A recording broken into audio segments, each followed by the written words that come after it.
Welcome to For Book Lovers Only Live Radio, where we discuss amazing books written by talented authors. For Book Lovers Only Live Radio is a proud member of the Village Connector Media Network. If you love books, we have a home for you. Now time for your host and chief book lover, Rob Brown. Hello, book lovers and book fans, and welcome to For Book Lovers Only Live Radio, where if you love books, we have a home for you. My name is Rob Brown, your internet radio host and chief book lover.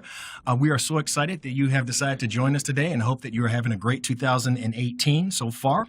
We are kicking off the year right by having poet Jennifer Poteet in our studios today. But before we begin, I wanted to let book lovers, and in particular authors who may be watching our broadcast, know about the Texas Authors Incorporated. It is a Texas nonprofit which helps authors market and sell books. Alan Bourgeois is the founder who invited me to speak at their author marketing event in July of 2017. It was an awesome event. A few of their authors even joined our FBLO family: Becky Willis, Grace Allison, Sherry Masonave, and Dr. Michael Farlow. There were a lot of great professionals there that I met and some truly talented authors. If you are an author and you're looking for some new resources to help you with your book sales, you really need to be at this event this year in 2018. It's going to be July 27th through the 29th in Dallas, Texas, at the Dallas Marriott Las Colinas. Make sure you're able to come this year. It's a truly worthwhile investment. If you are an author, you're looking for some assistance with marketing your books, building up your email list, and just getting your book and your name out there, it is a great, great event. Visit TexasAuthors.com to learn more. That's TXAuthors.com to learn more about the organization, and then you can actually register at 2018.authors.marketing to get registered for the event for this year in July. So I hope that you are able to attend. Now, today, our in-studio guest we're really honored to have her here. She's been published in many online and print literary journals, most recently the Cortland Review and Pedestal Magazine. She studied with Thomas Lux, Tony Hoagland, April Bernard, and Frank Bedard. She attends a writing group in Rutherford, New Jersey called the Friends of the Red Wheelbarrow. Sleepwalking Home is her published book, her first published book. She loves writing and reading and going to literary events. Jennifer, welcome to For Book Lovers Only Live Radio. We're so happy to have you here. Thank you. So happy to be here. We're really excited today because I think you are our first poet that's great. We've had on the show. So that's a distinct honor for you. Tell us a little bit about when you first started to write poetry. I'd be happy to. I've actually been writing since I was a little child. My mother was a librarian, my father a college professor of English. I grew up with a lot of poetry books. My mother read a lot of poetry to me. And but I've been writing seriously now for the past, I would say, 10 years. And this book that I'm going to be reading a poem or two from is about 10 years worth of work, and now I'm in the groove. So I'm working on a second book. I have a second book ready actually to get published. So I'm very happy to share those poems with you and tell you a little bit about poetry if you'd like. Oh, definitely. We want to learn as much as we can while we're here. So you said that your poems were basically a compilation of 10 years worth of work. Yeah. Now, did you just start writing poetry and then at the 10-year mark say, hey, I should put this all in a book? Or did you from the very beginning say, hey, 10 years from now, I'm going to write a book about poetry? No, it evolved. I had started to get serious, and I joined some poetry groups. I started to read a lot more poetry, went to readings, and I got my writing got better. And I had a lot of poems, but these poems in this collection all seem to kind of have a loose theme about different narrators finding their way home, some of them lost, some of them perhaps sleepwalking through their existence, and that kind of what holds everything together. There's a number of different voices in the book, some of which are my own voice, but they have that in common. And the photo that's on the cover was taken by a friend of mine in Jersey City, New Jersey. It's a woman walking at night through the aqueducts, which is kind of a scary, provocative type of image, but I think it worked well with the poems that are in the collection. So it happened in the last year or two. I've started to put those poems together, but writing them was a 10-year process, and I'm still writing. I find it's something that I enjoy doing. It's something I have to do. So it's almost like a never-ending process. You're just always writing, right? Yep, indeed. And I have expanded my network of writers, so I have several workshops that I go to where I can run ideas by people, get feedback. And, I've taken a lot of classes in the last 10 years, but being with your peers is important, I think, to comment on their work, see what they're doing, and also have them give you feedback on what you're working on. See if it works. Right. So educate us a little bit how poetry is different from prose and other different types of writing. Well, sure. Mainly, there's the compression of language, very tight compression.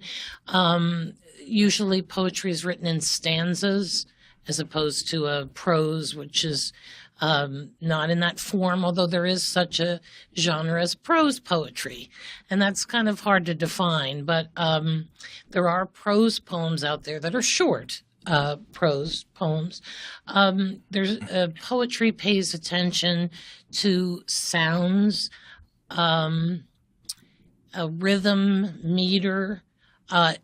It sounds like consonants and assonants, which are vowel and consonant sounds, like words that maybe have an off rhyme.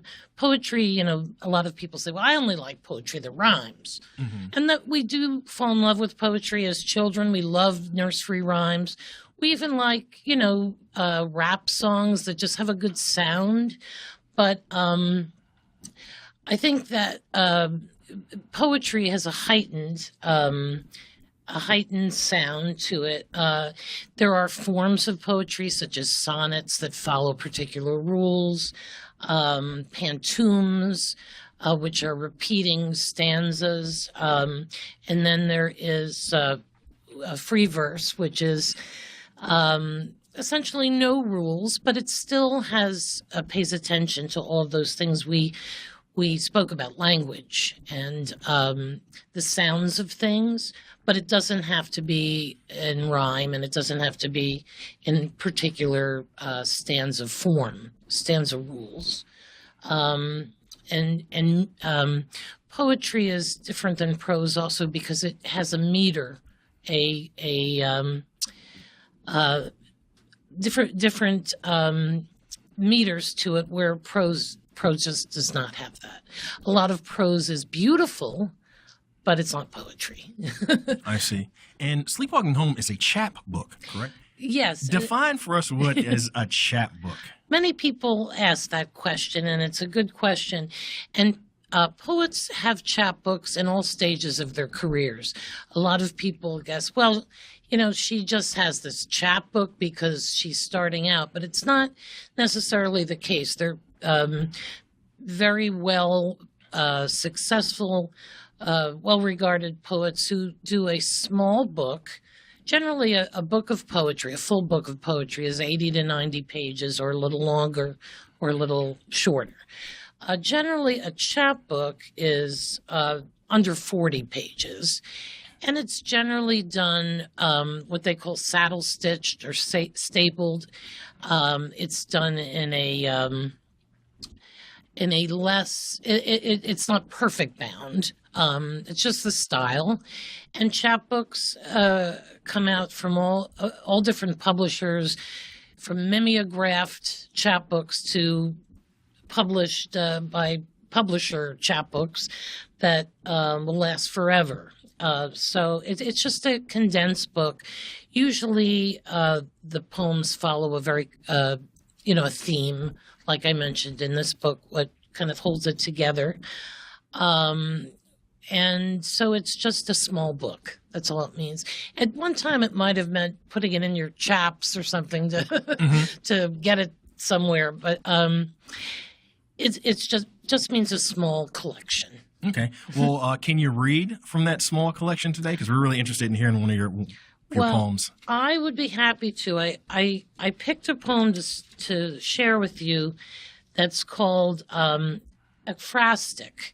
And what that means, an ekphrastic poem is a poem that vividly describes a work of art. And through the art of narrating and reflecting on the action of a painting or sculpture, the poet amplifies and expands the meaning of the art. So here we go. And the poem is called Hotel by a Railroad. It was inspired by an Edward Hopper painting, 1952.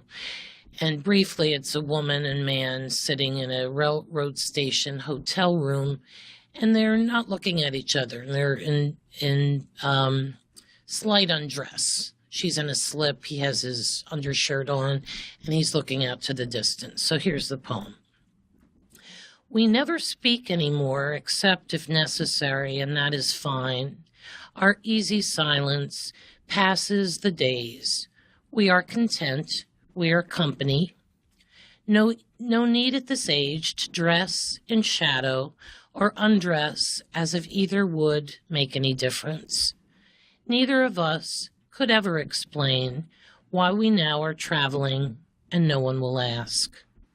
How do we find ourselves here in a room almost on the tracks, thinking about all we cannot remember?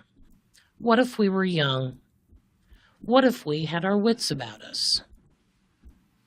So that's an ekphrastic poem. So when you saw this portrait, did you just kind of sit there and write the poem right there? Did you think about it and come back? Well, let me think about that. I think I immediately I like Edward Hopper very much, and I think I immediately was intrigued by it and felt I had to write the story. It was like, I've got to tell this story. And I think I did sit down and write it right away. Now, is this entire chapbook of ekphrastic poetry, or that's just the one? No, I think I only have one in this collection. I have written other poems, and that's a great way when one has writer's block, if there is such a thing, is to be inspired by other art, kind of cross-train. And so if I find I'm not particularly, there's nothing that's cooking, if I'm not working on a poem, I will often go to a museum or pick up a book of art, a particular artist's book, and look at the images and get inspired that way. So. Well, read us another poem. Okay, this one is about I have a epitaph for it. It's called Life From Now On Should Be Raisin Pie, and it's for Isidore Elfman, who was an elderly gentleman who was in my writing group in New York. And he was pretty old. He was in his 90s. And it was hard for him to get to the workshop, but all he did was write love poems for his wife. Oh. And he was a dear man, but he was a little crusty also. And I adored him, and he passed away. So here we go. Life from now on should be raisin pie for Isidore Elfman. When your body starts to fold in upon itself and the talons of crows grip your lungs like two half-filled water balloons, then squeeze, you should be given an award for walking down flights of stairs to get the mail. You should be allowed to slip poetry into the rent envelope and sip sherry deep into the night, every night. Children should get out of your way, and if they don't, no one ought to blame you if you hit them with your cane. Your days should be marzipan days or chocolate truffle days or whatever days you like. Every moment should have icing, and when they remember you, every thought should be salty. I don't even know who he is, but you captured his personality perfectly. I miss the guy. He was really a character. Mm-hmm. And so if I've honored him with this poem, I've done my job. I think you have. So as a poet, who are some of your role models? Well, one of my very most favorite poets is Sharon Olds, who's been very successful. She teaches at NYU. She's considered what's called a confessional poet, which is someone who writes about her emotions, almost like, Sylvia Plath is well known for writing about intimate things, not the more the big picture like the earth and death, but more like, what I made for dinner tonight and how I love my husband, or how it felt when my husband left me for a younger woman. She's considered confessional, but she's a master of language, incredible talent. I also do like Thomas Lux, who just passed away, who I had the pleasure of studying with. He also writes about using more common language. Sometimes when we think of poetry, we think of elevated, I have to speak in a way that's not the way common people speak. And the best poets, I think, are ones that use our conversational language. Right.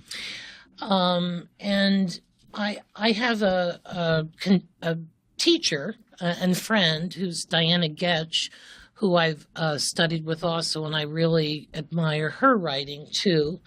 And lastly, there's a Hispanic poet who's a political poet. He's not confessional. Most of his poems are very political, and his name is Martin Espada, and he's also a New Jersey poet. So those are some of the poets I like, but I'm always trying to get exposed to new voices. I try to go to as many readings as I can, both in New Jersey and in New York. I try to get involved on the internet with different poetry communities, and I still have a lot to learn. I feel like I've just become competent, not great, and I want to continue to get great. And the way to do that is to keep reading other poets and being in that community, and also to keep putting your butt in the chair and writing. I mean, there are many times that I do try to get into that discipline and sit and write. Sometimes nothing comes. Sometimes I'm walking home from the bus. I work in New York, and I just get a line. And that line's going to bug me until I sit my butt in the chair and do the work of writing what the poem is going to be. And a lot of times I don't have any idea, and maybe that's better not to have an agenda, and just the poem is often smarter than we are as writers, and it will tell me where it wants to go. Tell us about Friends of the Red Wheelbarrow. Oh, well, sure. They meet in New Jersey. That I've only started going there in the last year. They've been a tremendous support system. William Carlos Williams was a physician and poet. He lived in Rutherford. His famous poem is, many know, The Red Wheelbarrow. And they have both a weekly workshop, which is, I don't always get there, but I try to go at least once a month, twice a month. They also have readings. They have a big support system. And I've found since I've started to go there, I've been writing more. I've been writing better stuff. And also, in the last few months, I now am part of just happens to be all women, local New Jersey group that meets in a neighboring town, and I go to that every month, and they're a whole different, you could bring a poem to both workshops and get a totally different, as you would when you show something to right, different people, yeah, the more people you show, the more opinions you get, but that's good, because one can take all of those opinions and use what you wish. But I value the people in both groups very much. And I try to get there as often as I can. And I also like to help other people. I hope I'm helping them by giving my criticism. And that also makes you a better writer, I think, to be a good editor for others' work. So in closing, as a poet that may be, or an aspiring poet that may be watching or listening to this broadcast, what type of advice would you give them if they want to create a chapbook for themselves? What advice would you give them? What a great question. That is a great question.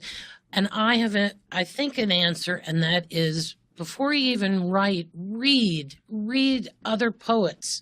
I think that you need to be exposed to really good writing, and then just keep at it. Don't stop. Try to reach out and find a community and support with other writers. And if you live in an area where there isn't any nearby, then go online. There's lots of opportunities to find other writers, and there's places you can post poems for comment. I'm just trying to think offhand if any come to mind. WebDelSoul.com has a internet workshop that's free, and I think you can't write in a vacuum. You have to reach out to your community and read other writers, and read contemporary poetry, and read Emily Dickinson, read everything you can get your hands on. So that's a terrific question. I'm glad you asked that one. Well, that's great advice. Thank you so much for the advice. Sure. And I want to make sure that our viewers and our listeners are able to reach out to you. They can reach out to you through Facebook. They can type in Jennifer Poteet in the search bar, or they can go directly to facebook.com/Jennifer.Poteet.7. Jennifer, thank you so much for stopping by. What a pleasure. We're looking forward to seeing more work from you, reading more poems, and hopefully get a new chapbook from you soon. Thank you so much. Sleepwalking Home is available on our website for purchase. Pick up your copy today. You can visit us at www.forbookloversonly.com to purchase your copy. Make sure while you're there you join our Book Lovers Club. You can also join directly through texting the word book to 301-321-8887, and then you receive a message with a link. Click on the link, then fill in the form, and then click sign me up, and you're automatically a member. We'll give you a free gift just for joining.